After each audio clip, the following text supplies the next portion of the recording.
Hi everyone and welcome back. Today we will try a little bit of alchemy. We will use various tools and chemical ingredients. The main question is it possible to turn plastic into metal? Let's figure it out. Starting with the preparation of Tamiya epoxy putty. I roll the putty to get thin worms. These worms will be used to recreate weld beads. I will use a small piece of plastic for this experiment. The putty worms are moved into the engraved lines. We can use any tool for putty manipulation.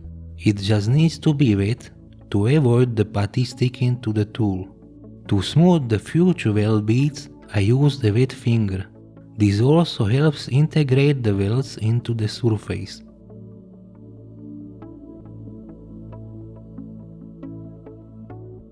For recreating the weld bead texture, I use this tool. It was developed by Uncle Nightshift.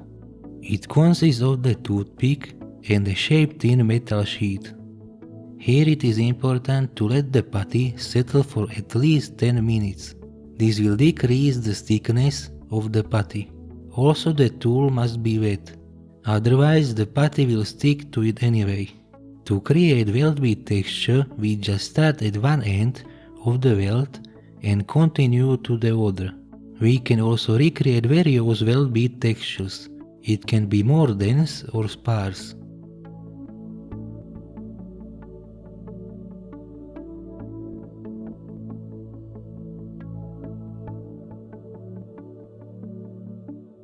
The previous weld was the protruding convex single pass type. This one is depressed, the concave single pass type. To make a depressed weld, we just need to level down the putty worm, so it doesn't protrude above the surrounding surface. The process of recreating the texture is the same as on previous weld type.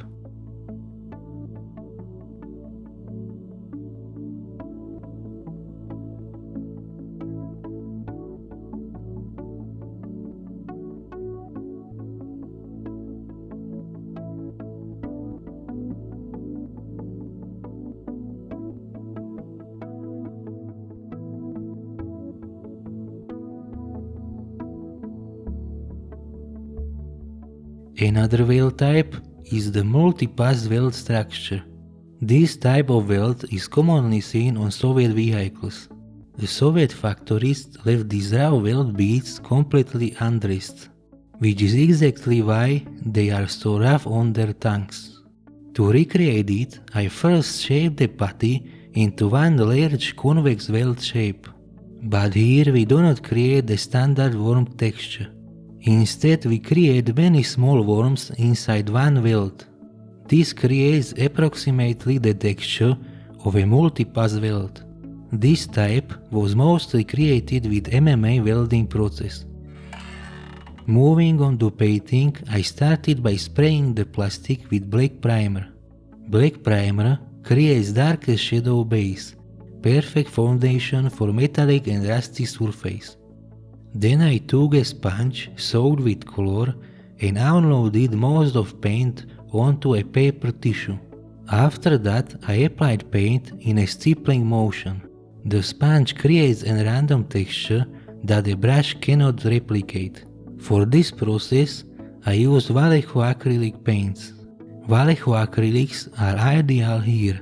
They dry quickly and are resistant to enamel thinners. Starting dark and building towards later shades creates natural depth in surface. And this is the result, a textured grey metal surface ready for rust. We can put the acrylics away, it is time for oils. To tint them, I use a thinner with a mud effect. To be 100% sure that the rust will be completely matte. First, I applied rusty oil paint on the surface, mainly around the edges, but also in various dots here and there. After this, I blended it with thinner. This is the kind of process where you play with it until you are satisfied.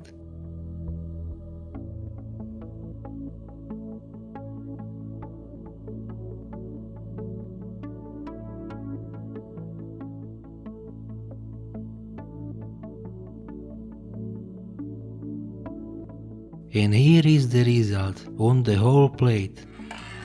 To give more randomness, I flick dots of rusty oil color onto the surface. Here it depends on reference photos or your own taste. You can blend it more or less.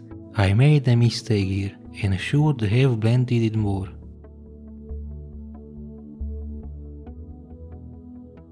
Next I decided to add some more reddish rusty oil paint to the surface, just to create more variation. Another interesting effect we can add to our metal projects is crevice corrosion. Where metal plates overlap, the surface underneath rusts significantly faster. To create it, I just painted light rust oil color and blended it. The blackened surface around the welds from welding heat I created using black oil paint.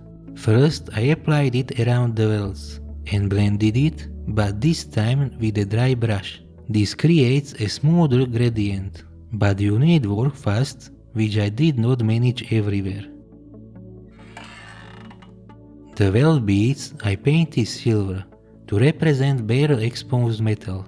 For this I use silver acrylic paint applied with a regular brush. I like the strong contrast of fresh silver against the flat rusty surface. Here is our metal plate with all welds already painted. Let's move to another step. On this weld, I wanted to imitate heat oxidation. This blue tint sometimes forms naturally as the metal cools. I applied transparent blue acrylic paint directly over the silver. Just painted silver weld beads do not show their texture well. To bring it out, we apply a dark wash over them. The wash flows into every groove and depression in the texture. This immediately reveals the full detail of the weld beads. Here is the result after the wash. As a final touch, I polish the edges of metal plate with a graphite pencil.